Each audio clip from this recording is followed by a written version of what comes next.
বেশ কিছুদিন এই সবজি তুলতে আসা হয় না। তো মাশাআল্লাহ, মাশাআল্লাহ, আলহামদুলিল্লাহ।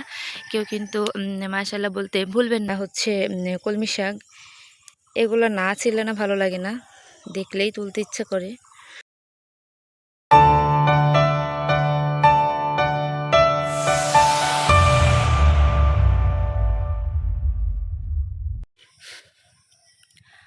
বেশ কিছুদিন এই সবজি তুলতে আসা হয় না। তো মাশাআল্লাহ, মাশাআল্লাহ, আলহামদুলিল্লাহ।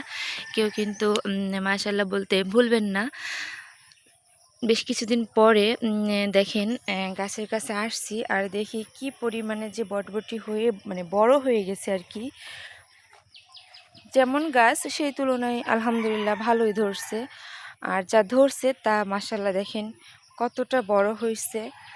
যাই হোক, নিজে যখন গাছ লাগাবেন আর সেই গাছে যখন ধরবে ফুল ফল বা সবজি, তখন কিন্তু বেশ ভালো লাগা কাজ করে মনের মধ্যে। একটা কথা কি জানেন, যখন ভালো লাগবে না তখন কি করবেন, গাছ লাগাবেন। যখন মন খারাপ হবে তখন কি করবেন, গাছ লাগাবেন। যাই কিছু করেন না কেন গাছ লাগাবেন, খুব ভালো লাগবে। গাছের সঙ্গে কথা বলবেন। মানুষের সঙ্গে কথা বলার থেকে না গাছের সঙ্গে কথা বলা না খুব ভালো। কারণ গাছ তো আর কষ্ট দেয় না। গাছ আপনাকে টাটকা সবজি দিবে, ফুল ফল দিবে, ফ্রেশ জিনিস দিবে। তাতে করে দেখা যাচ্ছে আপনার মনটাও ভালো হয়ে যাবে।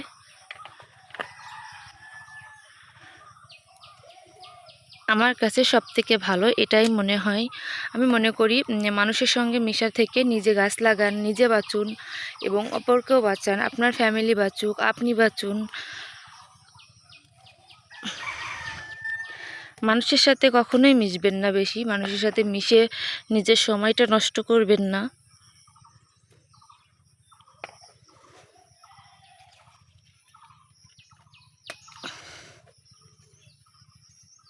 যতটুকু সময় পাবেন যে কোনো ধরনের একটা গাছ পরিচর্যা করবেন, একটা গাছ লাগানোর চেষ্টা করবেন অন্তত। এই যে দেখেন এই দিক দিয়ে না বেশ ধুন্দুলু ধরে আছে। সবজির আসলে অভাব নাই। চাইলে যে কোনো সবজি খাওয়া যায়, আসলে শুধু লাগাতে হবে বা জায়গা থাকলে, বা আপনি যদি চান যে আপনি অল্প জায়গার মধ্যেও না চাষাবাদ করবেন। দেখা যাচ্ছে টবের মধ্যেও তো খুব সুন্দর গাছপালা হয়। আপনি যে রান্না করেন, ওই রান্নার পরে যদি আপনার যে কুটানি থাকে, যে সবজির যে চুকলা, ময়লা, পেঁয়াজের চুকলা, ওগুলা দিয়ে আপনি যদি দেখা যাচ্ছে এক জায়গা করে রেখে দেন, ফেলে না দিয়ে, তো পরবর্তীতে ওইটা কিন্তু আপনার সার হিসাবে খুব ভালো কাজ করে। তো একটা মাটির টবের মধ্যে রেখে দিলেন কিংবা বস্তার মধ্যে রেখে দিলেন, এরকম অবস্থাতে দেখা যাচ্ছে একটা ভালো দানা ওর মধ্যে দিয়ে রাখলেন, তো আপনার কিন্তু অন্য দিক দিয়ে সার লাগতেছে না। খুব সুন্দরভাবে না ওই গাছটা হয়ে উঠবে আর ওখান থেকে আপনাকে সবজি দিবে। যত পারবেন অন্যর পিছে সময় না দিয়ে, বেহুদা সময় নষ্ট না করে দেখা যাচ্ছে আপনি গাছ লাগাবেন, ঘরের যত্ন করবেন, আপনার নিজের যত্ন করবেন। সেক্ষেত্রে আপনিও ভালো থাকবেন, আপনার পরিবারও ভালো থাকবে। তো দেখেন মাশাআল্লাহ, মাত্র ছোট্ট একটা গাছ এতগুলা বটবটি হয়েছে। গাছটা কিন্তু বেশ একটা বড় না। এই যে মাত্র কয়েকটা গাছ, আর সেখান থেকেই এই যে বটবটি।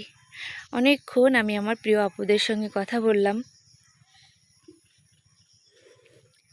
তো আমার এই কথাগুলো আপনাদের কাছে কেমন লেগেছে অবশ্যই কমেন্ট বক্সে না জানাতে ভুলবেন না।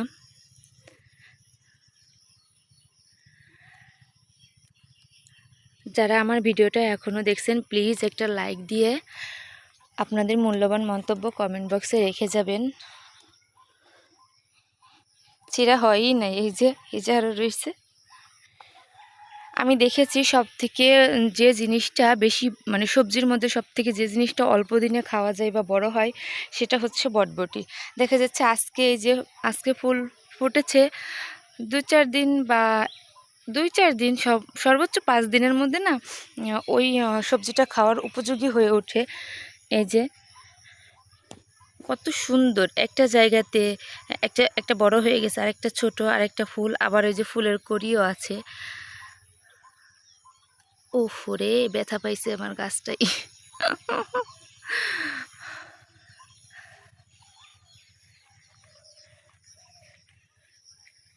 একদম এই যে এখন টাটকা এটা নিয়ে এটা দিয়ে কি রেসিপি করা যায় বলেন?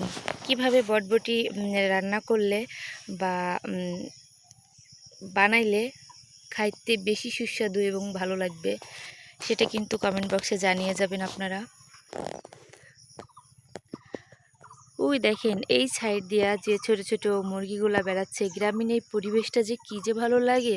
মুরগি ছেড়ে দেওয়া আছে, ওরা খাবার খাচ্ছে, অন্যদিকে এই যে সবজি, ধুন্দুল গাছ, বটবটি গাছ, এখানে কিন্তু প্রচুর পরিমাণে কলমি শাক আছে। এই যে সাইড দিয়া প্রচুর পরিমাণে কলমি শাক আছে। এই কলমি শাকগুলো না দেখা যাচ্ছে যখন এই যে আজকে বটবটি নিছি, অন্য সময় আবার কলমি শাকগুলো নিব, কিন্তু কলমি শাকগুলোও অনেক বড় হয়ে গেছে। আমি কিন্তু কলমি শাকগুলো আজই নিব। এই যে চিড়ে নিচ্ছি আমি কলমি শাকগুলো।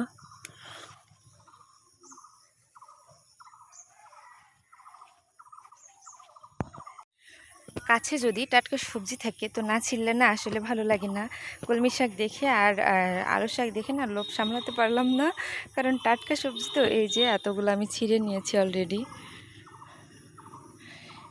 এগুলো আমি আজকে ভাজি করব। দেখছেন, একদম টাটকা ফ্রেশ খাবার, সব টাটকা জিনিস।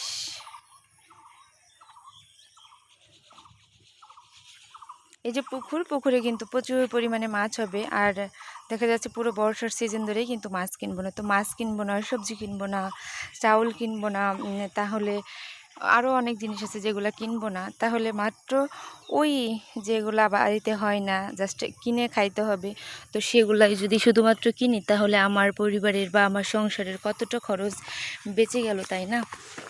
এই যে দেখেন এর মধ্যে খুব সুন্দর হচ্ছে কলমি শাক। এগুলো না ছিলে না ভালো লাগে না, দেখলেই তুলতে ইচ্ছা করে।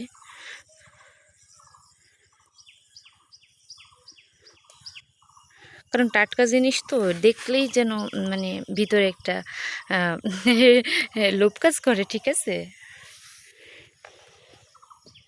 যাই হোক, আমার প্রিয় আপুমণি, আন্টিমণি, মাসিমণিরা সবাই ভালো থাকবেন, সুস্থ থাকবেন। আল্লাহ হাফেজ।